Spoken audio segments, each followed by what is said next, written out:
योगेश कदमांनी संवेदनशीलपणे बोलावं, मुख्यमंत्री फडणवीसांचा सल्ला, तर तारतम्य बाळगावं, उपमुख्यमंत्री अजित पवारांनी टोचली कान. विरोधकांकडून वक्तव्याचा विपर्यास, योगेश कदम यांच्याकडून आरोपांचं खंडन.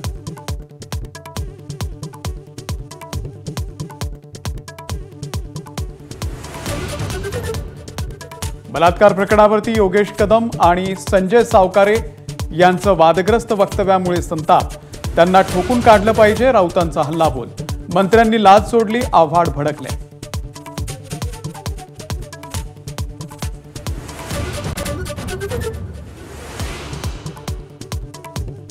नराधम दत्ता गाडेचा 3 वेळा आत्महत्येचा प्रयत्न. 2 वेळा गळफास घेऊन आणि एकदा कीटकनाशक पिऊन आयुष्य संपवण्याचा प्रयत्न फसला.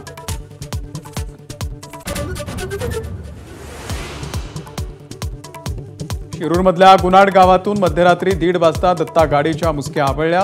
थोड्याच वेळात कोर्टात हजर करणार. खटला फास्ट ट्रॅक कोर्टात चालवणार.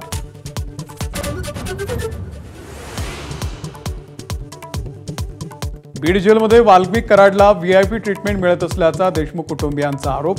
कर्मचारी मदत करत असल्याचा दावा. धनंजय मुंडेंचाच तसा आदेश असेल, वडेट्टीवारांचा आरोप.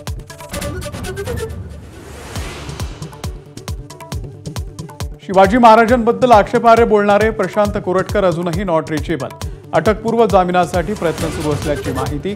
नागपूर आणि कोल्हापूर पोलीस शोधासाठी मध्य प्रदेशात.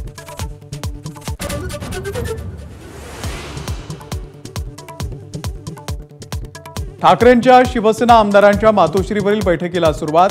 पक्ष मजबूती आणि राज्याच्या अर्थसंकल्पीय अधिवेशनासंदर्भात चर्चा.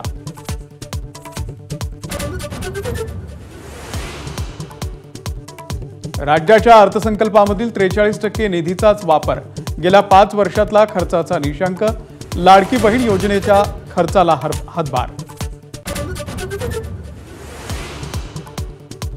राज्यात 17,500 मराठी शाळा बंद होण्याची शक्यता. 20 पेक्षा कमी पटसंख्येच्या शाळांवरती गंडांतर.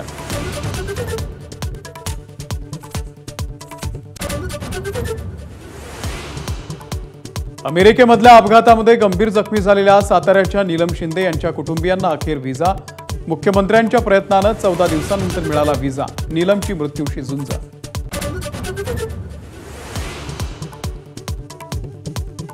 उत्तराखंडमध्ये चमोली बद्रीनाथ हायवेवरती हिमकडा कोसळला. प्रचंड बर्फवृष्टी. ढिगाऱ्याखाली 57 मजूर अडकल्याची माहिती.